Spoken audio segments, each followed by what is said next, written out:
Hi, this is Lily Tang Williams. Good evening. Welcome to my channel. If you have not know my stories, I am a Chinese immigrant. I came to America in 1988. So the recent talks of vaccine passport got me really scared. It's something I'm very concerned that it's going to be like China's social credit system to keep track the citizens and limit their freedom of movement, going to schools, going shopping, and if you don't carry this passport. So I wanted to just share with you my personal stories, how Chinese government tracked their citizens and from birth to death and trap them where they should live. And then the social credit system, which basically controls 1.4 billion Chinese today. So to share my screen with you,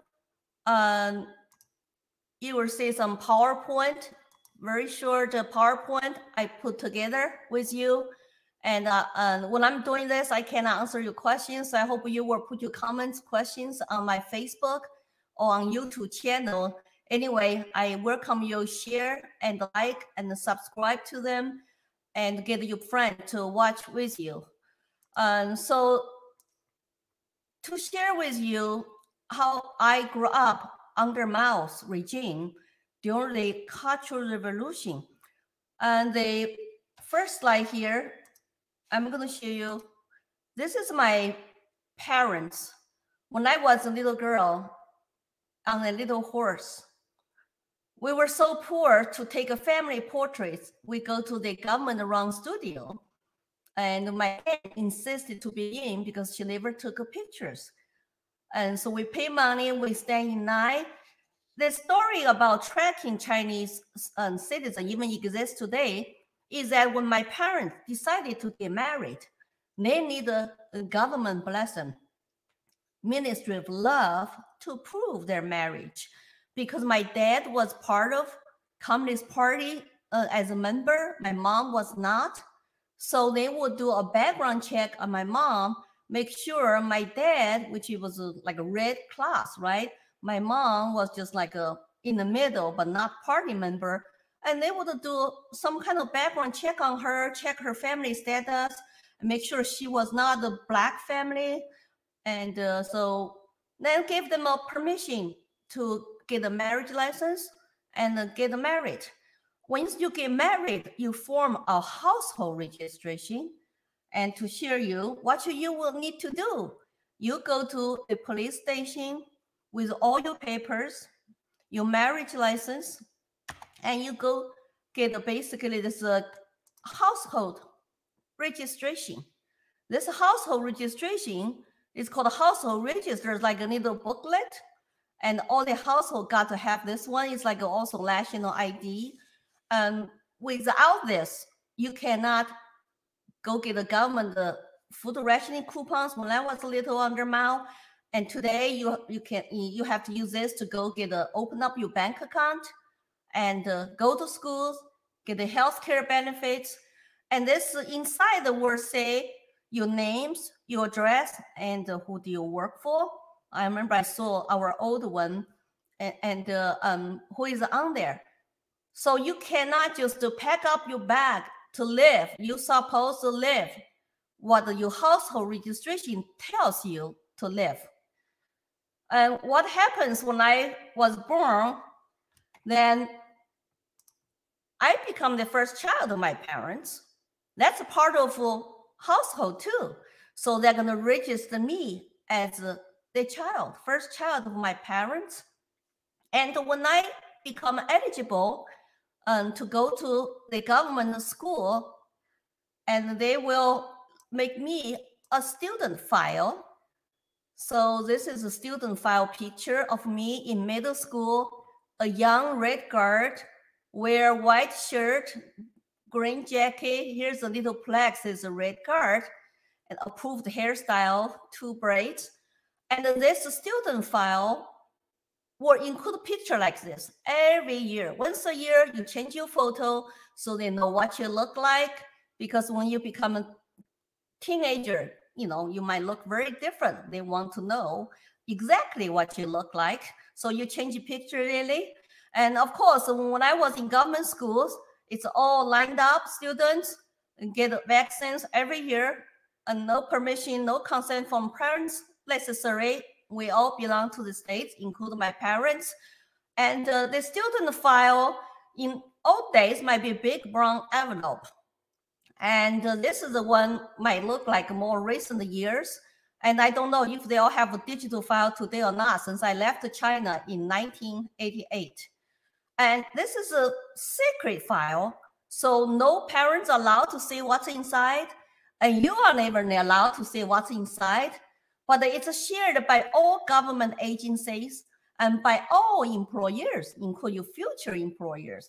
So when I graduate from college, actually get a job, then this student file will be called personnel file, 档案.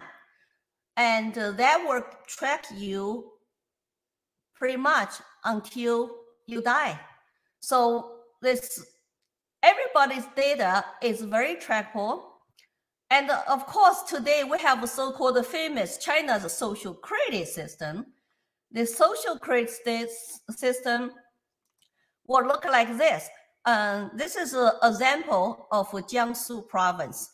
So basically, it's implemented in China right now. It's supposed to be implemented by end of 2020. But because COVID, they're still implement this all over the country. And I think it used to be like a little bit different rating system. But today, basically, it's like you start with 1,000 points. And if you do something good, then you get more points. If you do something bad, then you're gonna get the deductions. Example like this here, right? This if you run a red light, you get a minus 50 points. If you go to protest for whatever that reason is, you get a minus 50 points. And here's something really interesting, talking about, hey, if you engage in not permitted religious activities, you get deduct 50 points. So this is a kind of like each province has their own chart like this. And there are over like probably 140 credit rating agencies become government contractors to keep track and all that in each province. And the private companies, third party, all are involved, but they all are forced, mandated to turn over everything to government. You have no choice. And so next slide, you see, then they separate you into different kind of grades. Like there's a AAA grade. If you are AAA class, you can get the best government jobs.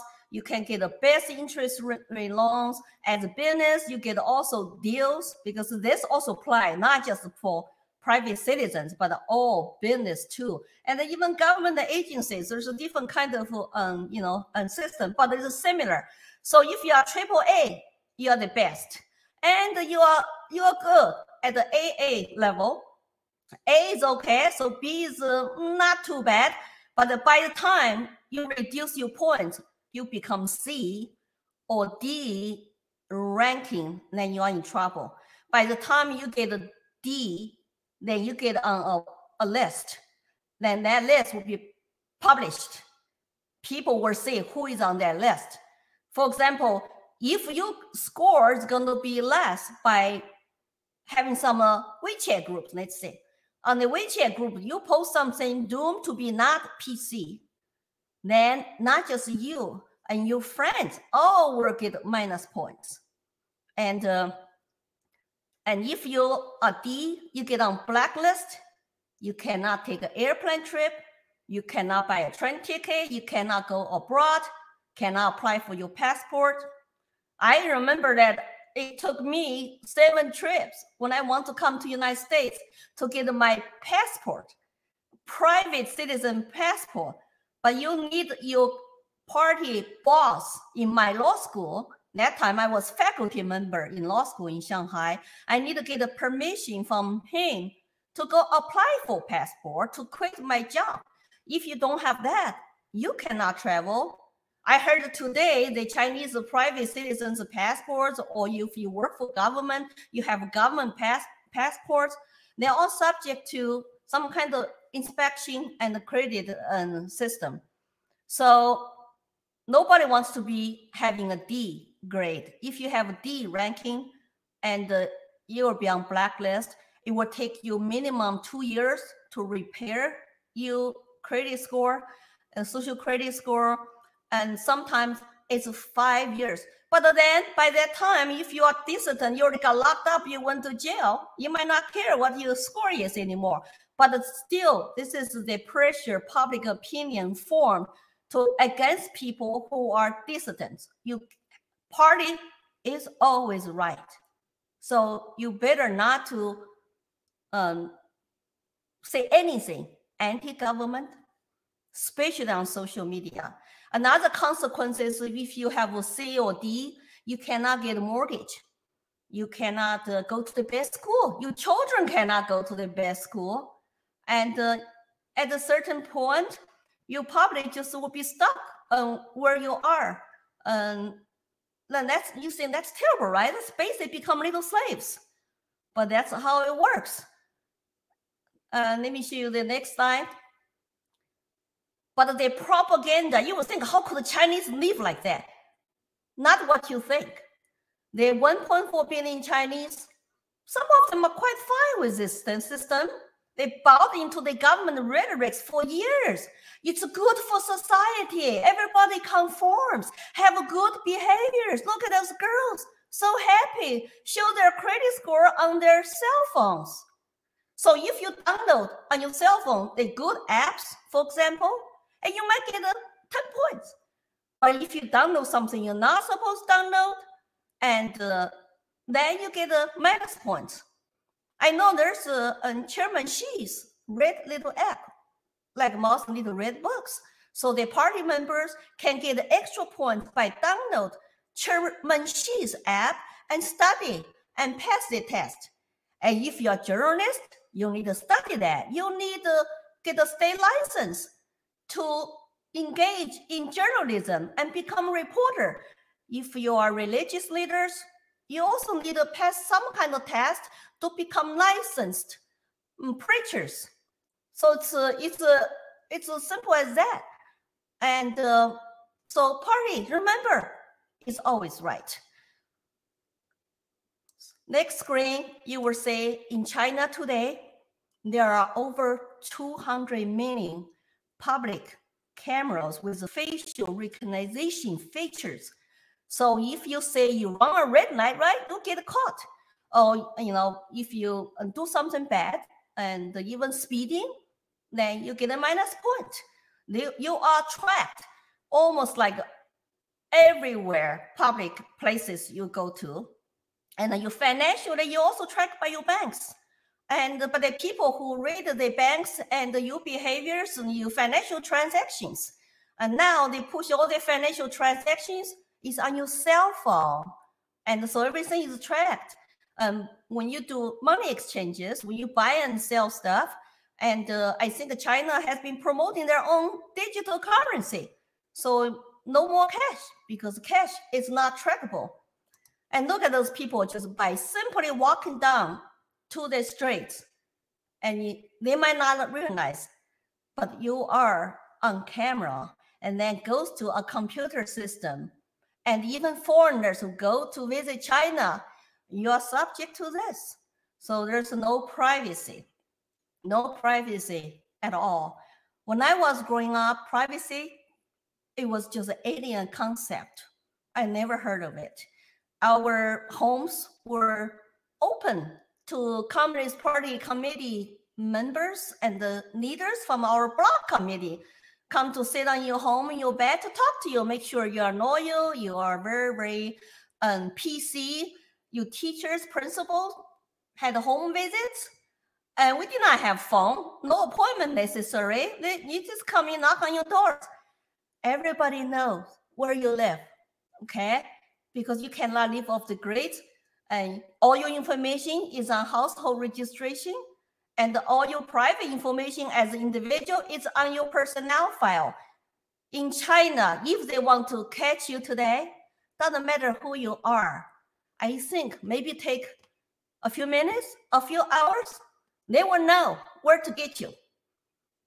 In the United States, might take investigations. Hopefully we have some kind of due process, a few months, they will find you. But I'm just worried this vaccine passport is going to make us implementing similar kind of tracking system in America. Be honest with you, immigrants like me who fled totalitarian countries, we are very scared for this country.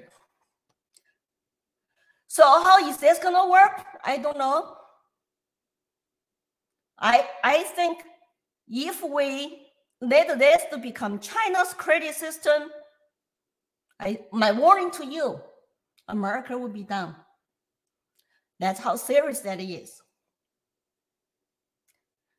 Human freedom and human dignity cannot be replaced by any kind of government ID. So I hope you contact your state legislatures. Do not let this happen in America. Please share, subscribe, and like my videos and share my messages. I'm calling on all Americans, Democrats, especially the Democrats who voted for different candidates. I respect your choice. You're liberal. I respect your choices. But this is about our civil liberties, our privacy. If we don't even have a privacy anymore, imagine 1984, live in 1984, a total totalitarian state. I'm calling on all Americans, doesn't matter what party you belong to, you are independent. This is our bottom line. We need to push back. We need to keep our human dignity, privacy, and freedom. Thank you very much.